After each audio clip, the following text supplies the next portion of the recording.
Welcome back to Classic Firearms. I'm Brandon, and this is the Rock Island Armory, get rid of that box, TM22 S18. What does that mean? It's a 22 rifle with an 18-inch barrel that is going to have a cool little 10-round magazine. So let's dive into why this may need to be on your shortlist and why.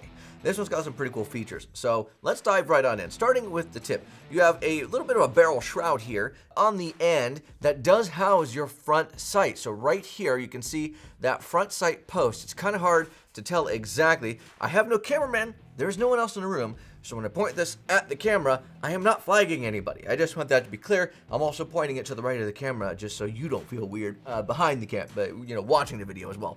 So we have our front sight here. It's very thin, as you would kind of expect, but it kind of gives me that shark fin like feel.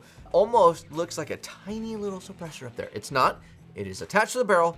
I would call it maybe a barrel shroud or cover. So as we head on down the barrel, you can see we do have our first portion of our polymer on here other than that front sight. That is going to be your handguard. Now, there is a good amount of deep grooves here. These grooves are good. You can get your fingers nice and deep in them, and it's not going to allow you to not let that 22 with all that recoil go anywhere, which obviously, jokes, continuing, you should not really have to worry about that to begin with, but it is a nice little groove, although I do find myself putting my fingers right in this notch right here, more than I use those grooves, but it does help my palm grip it.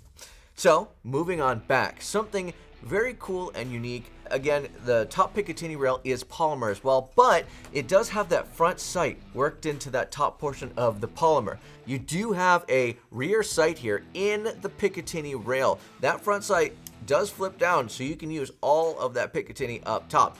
That does go to show that there was really good thought put into this more value-centric 22 rifle. It's always nice when someone can come in and add something to a rifle that really does make a difference and impact in a good way. Now, as far as the action goes, it is left hand, so pulling it back, of course, does lock that bolt back, and then it is a metal part here that you do pull the bolt back into, and then pulling the magazine out does release it.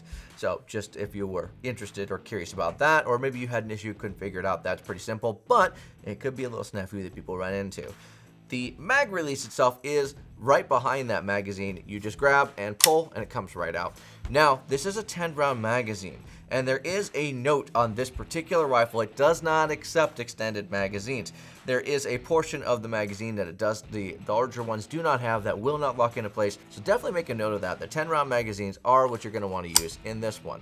Now back on that trigger guard. You do get a nice size trigger guard here, which if you have gloves on, if you're shooting in the cold, it is going to make a difference.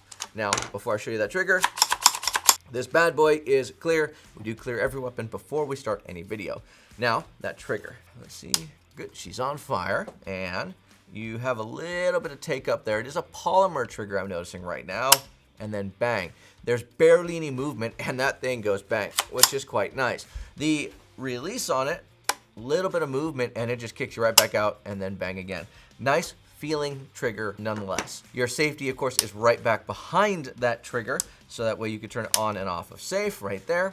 And then you'd now move on to more of the grip portion of the rifle. This grip does have what I would say a moderately aggressively textured side right here, and then smooth on the back. It does allow you to get a good firm hold on it with your, of course, shooting hand, and feels very good overall. Even when your hands start to get a little bit sweaty, it should still grip that pretty nicely. And falling on back, it is polymer as well on the stock, but you do get a nice rubber butt pad. So for those who may be shooting for their very first time, or those who may be inexperienced when it comes to shooting firearms, this would be a great rifle to introduce them to. It's got a lot of features that are pretty cool as well. You do get a little extra buffer for somebody who may not be used to any recoil at all, because if you've never shot a rifle, they may be surprising to you, even though 22 doesn't necessarily have the most recoil. So if you have any experiences with the Rock Island TM22 S18, please leave a review down below. I will definitely be down there looking for you guys. I may even comment on a couple, depending on how much time I have. With that being said, that's all I have for you today.